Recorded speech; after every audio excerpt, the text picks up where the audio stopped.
Man Utd takeover drama. Is Sheikh Jassim's bid still alive? What's the latest on the Glazers talks? And what's the reality of Sir Jim Ratcliffe's involvement?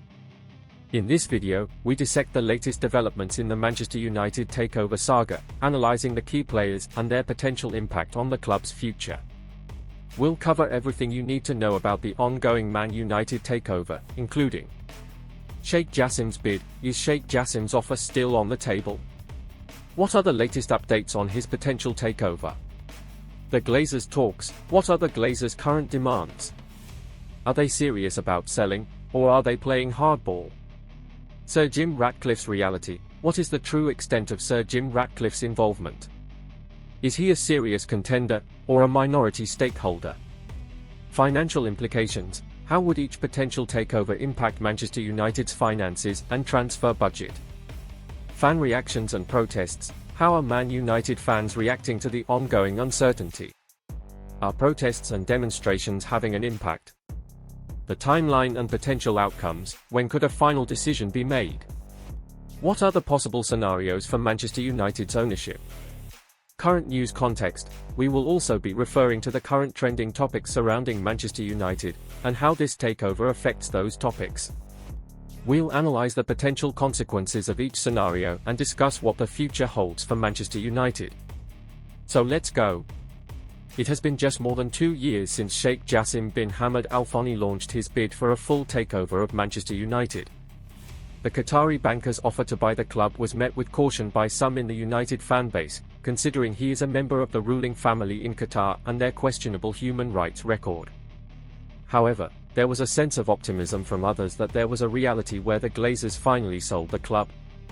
However, that was not to be, as it transpired the American family were looking to sell a minority stake of the club, something that Sheikh Jassim was uninterested in. Instead, Sir Jim Ratcliffe was able to broker a deal, and the rest is history.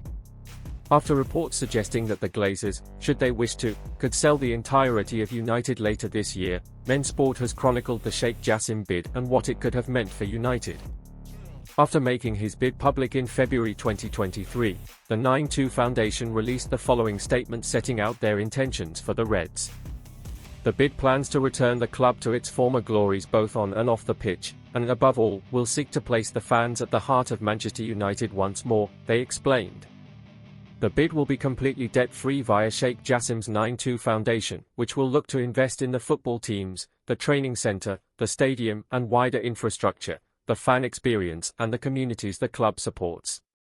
The vision of the bid is for Manchester United to be renowned for footballing excellence, and regarded as the greatest football club in the world. More details of the bid will be released, when appropriate, if and when the bid process develops. Legends' involvement. In May 2023, reports from ESPN surfaced which suggested that Sheikh Jassim wanted to welcome back legends of the football club to join his boardroom. It was thought the Qatari wanted to preserve the culture that Sir Alex Ferguson fostered during his time in charge. Exact names who would have been approached are unknown, but considering his involvement in the business world, Gary Neville could have been one of the names. As the end of 2023 edged closer, several reports suggested that Sheikh Jassim was beginning to get frustrated by the lack of talks with the Glazers and Rain Group, who were overseeing the bidding process.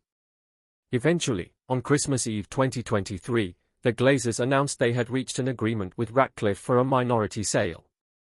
Having bit his tongue following the jibe from Ratcliffe, the Daily Mail reported on Christmas Day 2024 that the Qatari was infuriated by how United was being run by UTD'S. A stadium for a football club paid for by a football club and nobody else. And as for the staff Ratcliffe is firing, we would have been hiring.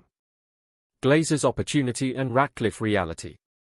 That takes us to this past week when a report from Bloomberg suggested the Glazers had agreed with Ratcliffe that they could sell all of the stakes in United later in 2025 if they wished to. The caveat was that Ratcliffe and UTD'S would have first refusal on these shares before they were made public to other parties, like Sheikh Jassim. When quizzed in America about selling up, Avram Glazer insisted himself and his family were not interested in ending their involvement with the club. The reality is that Ratcliffe will likely be in charge for the foreseeable, while Sheikh Jassim's chances of launching a new takeover bid are slim at best.